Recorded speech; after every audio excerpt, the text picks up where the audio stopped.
నమస్తే BCN news కి స్వాగతం. నా పేరు నీలిమ. ముందుగా ముఖ్యాంశాలు. 64 కోట్ల మందికి పైగా ఓట్లు వేశారన్న భారత ఎన్నికల సంఘం. ప్రజాస్వామ్యం విలువను చాటి చెప్పామన్న CEC Rajiv Kumar. Postal ballot విషయంలో ఈసీ విధానం సరికాదన్న వైసీపీ ప్రధాన కార్యదర్శి సజ్జల. చంద్రబాబు వ్యవస్థలో మేనేజ్ చేస్తున్నారంటూ ఆరోపణ. హైదరాబాద్ నుంచి అమరావతి చేరుకున్న నారా లోకేష్. ఘన స్వాగతం పలికిన గన్నవరం పార్టీ నాయకులు. విశాఖ జిల్లాలో కౌంటింగ్ పటిష్ట ఏర్పాట్లు. ఘర్షణలు సృష్టించాలని ప్రయత్నిస్తే చర్యలు తప్పవని నగర పోలీస్ కమిషనర్ రవిశంకర్ హెచ్చరిక.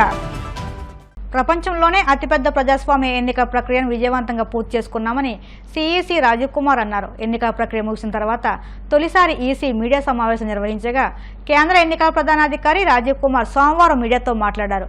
ఈ ఎన్నికల్లో 64.2 కోట్ల మంది ఓట్లు వేశారని, US, UK, France, Germany, Japan, Canada, Italy దేశాల జనాభా కంటే మన ఓటర్ల సంఖ్య ఎక్కువని అన్నారు. ప్రపంచంలోనే అత్యధికంగా మన దేశంలో 31.2 కోట్ల మంది మహిళా ఓటర్లు ఉన్నారని అన్నారు. కొన్ని రాష్ట్రాల్లో హింసాత్మక ఘటనలు జరిగాయని, కేవలం 14 చోట్ల మాత్రమే రీపోలింగ్ చేశామని గుర్తు చేశారు. 27 రాష్ట్రాల్లో రీపోలింగ్ నిర్వహించాల్సిన అవసరం రాలేదన్నారు. రేపు దేశవ్యాప్తంగా కౌంటింగ్ అన్ని ఏర్పాట్లు చేశామని, 31 కోట్ల మంది మహిళలు ఓటేశారని తెలిపారు. काउंटिंग का और सारे इलेक्शन प्रोसेस का एक बहुत ही रोबस्ट सिस्टम है.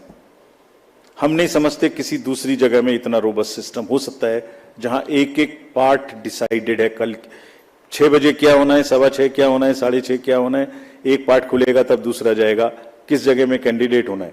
काउंटिंग का भी सही पूरा प्रोसेस कोडिफाइड है. पूरा प्रोसेस कोडिफाइड है. मैं पढ़ता हूं आपको कैसे कोडिफाइड है. उससे पहले 10.5 लाख बूथ, जस्ट एक पिक्चर देखिए थोड़ी सी. 10.5 लाख बूथ, उस पर एक हॉल में 14 टेबल के पीछे में पोलिंग पर्सनल, टेबल के सामने में हर पार्टी, हर कैंडिडेट के पोलिंग एजेंट्स. 8,000 से ऊपर कैंडिडेट्स हैं सिर्फ पार्लियामेंट्री. अगर बड़े वाले का भी लगा लें, 3 भी पोलिंग एजेंट्स होंगे तो बाहर पोलिंग एजेंट. 10.5 लाख बूथ पे 3 भी अगर पोलिंग एजेंट्स हम एक काउंटिंग सेंटर में मान लें, उसके हिसाब से हर टेबल पे तो करीब 30 से 35 लाख लोग बाहर हैं. उसी हिसाब से 17C कम से कम 30 से 35-40 लाख उनके हाथ में है, जिसको वो मिलाएंगे. और वहां माइक्रो ऑब्जर्वर्स हैं. कौन नहीं है? कम से कम 70-80 लाख लोगों के बीच में ये काम हो रहा है. कहीं से कहीं तक कोई गलती इस प्रोसेस में हो ही नहीं सकती. सिस्टमिक गलती नहीं हो सकती. It works like a clock with the precision of a clock. जैसे छोटी कब चलेगी, सेकंड की तो बड़ी कितनी चलेगी, तो फिर घंटे की कितनी चलेगी. It works with that precision entire election process. So we want to say system में कोई प्रॉब्लम नहीं हो सकती. ह्यूमन प्रॉब्लम किसी से भी हो सकती है. आपके ऑफिस में भी किसी से ह्यूमन प्रॉब्लम हो सकती है, गाड़ी चलाने में भी हो सकती है. उसको हम डील करेंगे. लेकिन firmly we want to say that entire counting process is absolutely robust. जैसे क्या है रोबस्टनेस, दिखाते हैं आपको. जब ईवीएम शुरू हुई तो पहले रैंडमाइज हुई. चुनाव से पहले कैंडिडेट साथ में रहे, उनके एजेंट साथ में रहे, उसका नंबर उनको दे दिया गया कौन से बूथ पे. పోస్టల్ బ్యాలెట్ విషయంలో దేశమంతా ఒక నిబంధన, ఏపీలో మరో నిబంధన విధించడం పట్ల వైసీపీ రాష్ట్ర కార్యదర్శి సజ్జల రామకృష్ణారెడ్డి అసంతృప్తి వ్యక్తం చేశారు. సోమవారం మధ్యాహ్నం తాడేపల్లిలోని వైసీపీ కేంద్ర కార్యాలయంలో ఆయన మీడియాతో మాట్లాడుతూ టీడీపీ అధినేత చంద్రబాబుపై ఆయన మండిపడ్డారు. చంద్రబాబు వ్యవస్థలను మేనేజ్ చేస్తున్నారని, అందరినీ భయపెడుతున్నారని అన్నారు. అధికార యంత్రాంగం పట్ల పట్టు సాధించే ప్రయత్నాలు చేశారని సజ్జల పేర్కొన్నారు. అందుకే కౌంటింగ్ సమయంలో అప్రమత్తంగా ఉండాలని వైసీపీ శ్రేణులను సూచించామని, కౌంటింగ్ పూర్తి డిక్లరేషన్ పూర్తయ్యే వరకు ఎవరూ బయటకు రావద్దని అన్నారు. సెలబ్రేషన్స్ కూడా అందరూ రాష్ట్రం అంతా కూడా సిద్ధంగా ఉండాలని అందరికీ ఆల్రెడీ పిలుపు కూడా ఇచ్చాం. ఎందుకంటే అది జరగబోయేది already writing on the wall, clear ఇది కనిపిస్తున్న నేపథ్యంలో ఎవరు ఎన్ని అపోహలు క్రియేట్ చేసి ఏ రకంగా ఏది జరిగినా జరగబోయేదేమో రేపు అది వాస్తవం. కాబట్టి అందరూ దానికి కూడా సిద్ధంగా ఉండమని కూడా అందరికీ సందేశం పంపించాము. సుప్రీంకోర్టు కొట్టేసినంత మాత్రాన అది వాళ్ళు చేసిన తప్పు అయితే తప్పు కాకుండా పోదు. క్లియర్, మేము కామన్ సెన్స్ ఉన్న చిన్నపిల్లల్ని అడిగినా చెప్తారు. నువ్వు రూల్ ఒకటి ఫిక్స్ చేసుకున్నావు ఎలక్షన్ కమిషన్, పోస్టల్ బ్యాలెట్కి సంబంధించి అటెస్ట్ చేసిన అధికారి డీటెయిల్స్ ఏదో సీల్ రూపంలో కానీ ఆర్ డీటెయిల్స్ పెన్తో రాసి కానీ ఉండాలన్నారు. ఎందుకన్నారు? ఒక ఉద్యోగి ఎక్కడో పోయి పనిచేస్తుంటే అక్కడ చేసిన అతని వివరాలు తెలియకుండా ఊరికి సంతకం ఉంటే అది ఎవరి సంతకమో కూడా తెలియదు. ఇది లాస్ట్ జూలైలో రిలీజ్ అయిన వాళ్ళ గైడ్ లైన్స్. దానికి విరుద్ధంగా దాన్ని చేంజ్ చేయకుండా దేశమంతా కాకుండా ఒక ఆంధ్రప్రదేశ్లో మాత్రమే సంతకం ఉంటే చాలు అని ఒకటి పెట్టారు. ఇది కూడా ఏది తెలుగుదేశం పార్టీ వాళ్ళు వెళ్ళి బ్యాలెట్ పేపర్ చూస్తే సరిపోతుంది, ఇవేం అక్కర్లేదని వాళ్ళు రిక్వెస్ట్ చేశాక వీళ్ళు మార్చారు ఈసీ. దాంట్లో క్లియర్గా బ్లాటెంట్ వయలేషన్. నీ ప్రొసీజర్స్ నువ్వు ఫామ్ చేసుకునే రూల్స్ నువ్వు వైలేట్ చేస్తుంది ఈసీ. అది కూడా ఇప్పుడు పోలింగ్ అయిపోయిన తర్వాత, పోలింగ్కు ముందు డెసిషన్ తీసుకుని కంట్రీ అంతా ఇంప్లిమెంట్ చేస్తే అది న్యాయమైంది, నిష్పక్షపాతంగా ఉన్నది. పోలింగ్ అయిపోయింది, కౌంటింగ్ దగ్గరికి వచ్చాక అది ఒక స్టేట్లో ఇక్కడ మాత్రమే ఇలాంటి ఎగ్జామ్షన్ ఇవ్వడం అనేది విడ్డూరంగా కనపడుతుంది, అనుమానాస్పదంగా కూడా ఉంది. అదే రైట్ చేశాం. But court doesn't want to interfere at this junction. కాలేమని అది court can take that call. అది ఇండిపెండెంట్ వ్యవస్థ, అది ఇండిపెండెంట్ వ్యవస్థ. కానీ మాకున్న హక్కు పొలిటికల్ పార్టీగా ఏదుందో దాన్ని అయితే పూర్తి ఎగ్జాస్టివ్ గా వాడుకున్నాం.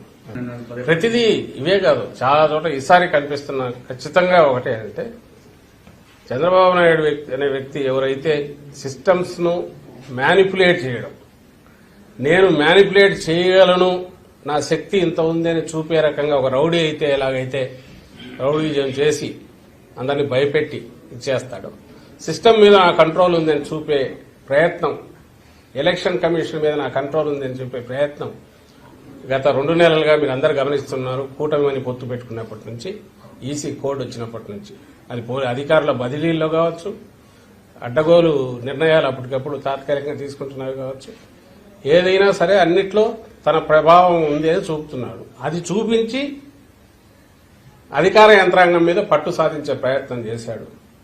అవన్నీ కూడా ఇక్కడికి వచ్చేసరికి పాచికలేమి పారవు. అది ఏదైనా ఉంటే సైకలాజికల్ గానో మానసికంగానో ఆయన నమ్ముకున్న వాళ్ళకు కొంత టెంపరీ ఆనందాన్ని ఇస్తుంది. లేదా అధికారులు కొంతమంది భయపడి ఎందుకైనా మంచిది వీళ్ళు చెప్పినట్టు ఉంటే బెటర్ కదా అని వాళ్ళ చెప్పినట్టు ఫాలో అయ్యే అవకాశాలు ఏమి ఉంటాయేమో. కానీ యాక్చువల్ ఓటింగ్ దీనికైతే దాని ఇంపాక్ట్ క్రియేట్ చేయదు.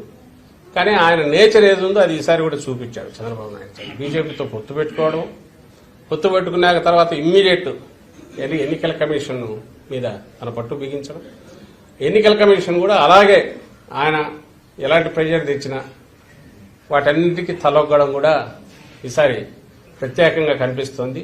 బహుశా వాళ్ళ నేషనల్ స్ట్రాటజీ, బీజేపీ నేషనల్ దీనిలో పార్ట్గా సౌత్ లో 4 సీట్లు ఎక్కువ వచ్చినట్టు చూపించుకునే ప్రయత్నంలో భాగంగా ఈ సైకలాజికల్ ఇది క్రియేట్ చేశారేమో అని అనిపిస్తుంది. ఏం చేయగలరు, వాళ్ళు ఏం చేస్తారు? ఇంత బలమైన పార్టీ వాళ్ళు ఏదో దాని ఏమంటాం మానసిక ఆనందం కోసము, ఆత్మతృప్తి కోసము సోషల్ మీడియాలో 4 వార్నింగ్లు ఇస్తే ఏదో అంటారు, ఇది ఉడత చప్పుళ్లకు పెద్దవాళ్ళు ఎవరు ఉంటారు ఇక్కడ, దాని గురించి పెద్ద లెక్కలేకేసుకోవాల్సిన అవసరం లేదు. బట్ ఓవరాల్ నేనైతే వీఆర్ వెరీ కంఫర్టబుల్. మళ్ళీ చెప్తున్నాం, బ్రహ్మాండమైన మెజార్టీతో రేపు మళ్ళీ జగన్మోహన్ రెడ్డి గారు రెండోసారి ప్రమాణ స్వీకారం చేయబోతున్నారు అనుకున్నట్టు. టీడీపీకి అనుకూలంగా రావడం కంటే కూడా నేషనల్ బీజేపీ దాంట్లో పార్ట్గా మేము 10 రోజుల నుంచి చెప్తున్నాం, నార్త్ పోతుంది, సౌత్ లోంచి ఏదో తెచ్చుకోవాలి, 400 అన్నారు కాబట్టి 400 దగ్గరికి రీచ్ కావాలనే ప్రయత్నం. అందులో భాగంగా ఎగ్జిట్ పోల్స్ అన్ని కూడా దానికి తగినట్టే మేనేజ్ చేస్తూ వచ్చింది. చంద్రబాబు ఆ కూటమిలో పార్ట్ అయినందువల్ల అతని దాన్ని కలుపుకొని దీంట్లో కూడా అక్కడ ఇచ్చారనేది కనపడుతుంది క్లియర్గా. చంద్రబాబు గారు కూటమిలో పార్ట్ బీజేపీ కాకపోతే బహుశా ఈ ఫిగర్స్ వచ్చేవి కాదు. వాళ్ళ కూటమికి రావాలా, బీజేపీకి 400 కావాలా, దాంట్లో పార్ట్గా అసెంబ్లీ ఇవ్వకపోతే మరీ అసహ్యంగా ఉంటుంది. కాబట్టి అసెంబ్లీ కూడా కొంత పెంచినారేమో అనిపిస్తుంది. టార్గెట్ అయితే అది ఉన్నట్టు. బట్ ఇక్కడ గ్రౌండ్ రియాలిటీస్ తెలిసి ఇక్కడ రెగ్యులర్ సర్వేలు చేసే వాళ్ళు ఎవరు చూసినా ట్రెండ్ అయితే వైఎస్ఆర్ కాంగ్రెస్ పార్టీకే ఇస్తూ వచ్చారు. అండ్ మేము మళ్లీ చెప్తున్నాం, we are not happy with the trend. అది కూడా కాదు, మాది ఓవర్వెల్మింగ్ మెజారిటీ ఉంటుంది. బ్రహ్మాండమైన మెజారిటీతో, జనం బ్లెస్సింగ్స్తో రేపు రిజల్ట్స్ ఫైనల్గా రాబోతుంది. తెలుగుదేశం జాతీయ ప్రధాన కార్యదర్శి నారా లోకేష్, చంద్రబాబు సతీమణి భువనేశ్వరి అమరావతి చేరుకున్నారు. గన్నవరం విమానాశ్రయంలో లోకేష్, భువనేశ్వరులకు పార్టీ నేతలు ఘనస్వాగతం పలికారు. గన్నవరం అభ్యర్థి యార్లగడ్డ వెంకట్రావు, పెద్ద కూరపాడు అభ్యర్థి భాష్యం ప్రవీణ్ తదితరులు పుష్పగుచ్చం అందించి ఆహ్వానించారు.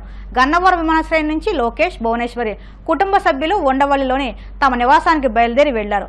పోలింగ్ ముగిశాక హైదరాబాద్ మీదుగా విదేశీ పర్యటనకు వెళ్లిన చంద్రబాబు దాదాపు 3 వారాల తర్వాత అమరావతి తిరిగి వచ్చారు. లోకేష్, భువనేశ్వరి ఆంధ్రప్రదేశ్ చేరుకున్నారు. అటు తెలుగుదేశం కేంద్ర కార్యాలయం ఎన్టీఆర్ భవన్ విద్యుత్ కాంతులతో దగదగలాడింది. పల్నాడు జిల్లా నరసరావుపేట మండలం పెట్లూరి వారిపాలెం వద్ద తులసి ట్రావెల్స్ బస్సు బోల్తా కొట్టింది. కర్ణాటక నుంచి యానం వెళ్తున్న ట్రావెల్స్ బస్సు అదుపు తప్పి బోల్తా కొట్టింది. ఈ ప్రమాదంలో ఒకరు మృతి చెందగా 20 మందికి పైగా గాయాలయ్యాయి. ప్రమాదం జరిగిన సమయంలో ఆ బస్సులో 39 మంది ప్రయాణికులు ఉన్నారు. మృతి చెందిన మహిళ విజయవాడకు చెందిన దివ్యగా గుర్తించారు. దివ్యతో పాటు బస్సులో ప్రయాణిస్తున్న తన 10 ఏళ్ల కుమారుడు వరుణ్కి స్వల్ప గాయాలయ్యాయి. ఈ ప్రమాదంలో గాయపడిన క్షతగాత్రులను నరసరావుపేట ప్రైవేట్ ఆసుపత్రికి తరలించారు. రాత్రి కురిసిన వర్షానికి రోడ్డుపై అడ్డంగా విరిగిపడిన కొమ్మ కారణంగానే ఈ ప్రమాదం జరిగినట్లు తెలుస్తుంది. ఆంధ్రప్రదేశ్ రాష్ట్రంలో కూటమి ప్రభుత్వం ఏర్పాటు కానుందని టీడీపీ తాడేపల్లిగూడెం జనసేన పార్టీ నియోజకవర్గ ఇన్ఛార్జి వలవల బాబ్జీ పేర్కొన్నారు.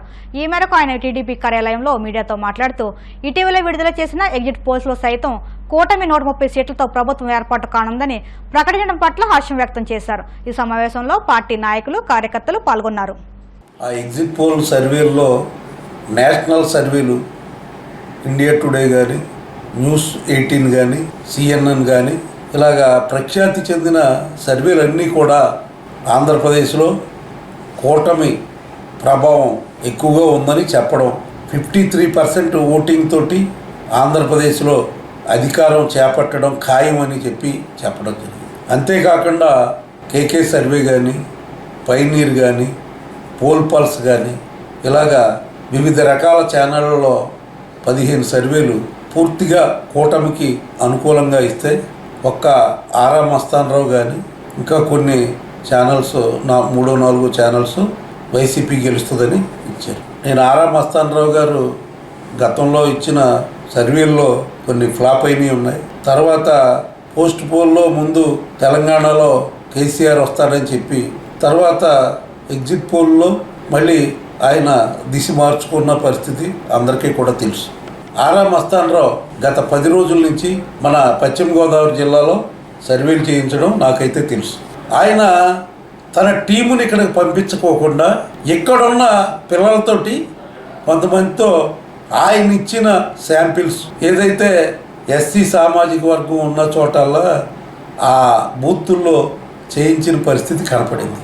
ముఖ్యంగా ఆయన ఏం చెప్తా ఉన్నాడో, బీజేపీకి 3 పార్లమెంటు స్థానాలు, అలాగే జనసేనకి 2 పార్లమెంటు స్థానాలు వస్తాయన్నాడు, 5 స్థానాలు. అలాంటప్పుడు తెలుగుదేశానికి అతను 11 ఇస్తున్నాడంటే 6 పార్లమెంటు స్థానాలు మాత్రమే తెలుగుదేశం పార్టీకి వస్తున్నట్టు చెప్పాడు. ఆరా మస్తానరావుని ఆధారంగా చేసుకుని వైసీపీ కార్యకర్తలు ఏదైతే ఈ కౌంటింగ్ బూత్తుల్లోకి వెళ్ళరని చెప్పి ఉద్దేశంతో వీళ్ళు మరి ఆరా మస్తానరావుతో చెప్పించుకున్నట్టుగా కనపడుతుంది తప్పితే ఎక్కడా కూడా వీళ్ళకి ఆదరణ లేదన్న సంగతే ప్రజల్లోనే చెప్తా ఉన్నారు.